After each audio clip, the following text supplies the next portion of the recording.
Syederalon, Ketua Majelis Pertimbangan Pusat, MPP, PKS, Mulyanto mendesak pemerintah menindak tegas semua pihak yang terkait dengan pemasangan iklan jual beli pulau kecil di wilayah Indonesia di media online asing.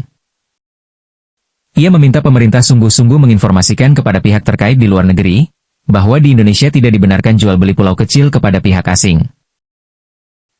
Mulyanto menilai, hal yang paling mengganggu dari iklan jual beli pulau kecil kepada pihak asing tersebut adalah soal marwah dan kedaulatan negara.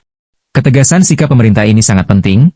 Pasalnya menurut anggota DPR RI periode 2019 hingga 2024, iklan jual beli pulau-pulau kecil di Indonesia kepada pihak asing ini bukan kali pertama. Iklan seperti ini sudah yang kesekian kalinya sejak tahun 2015 dan muncul dalam situs yang sama.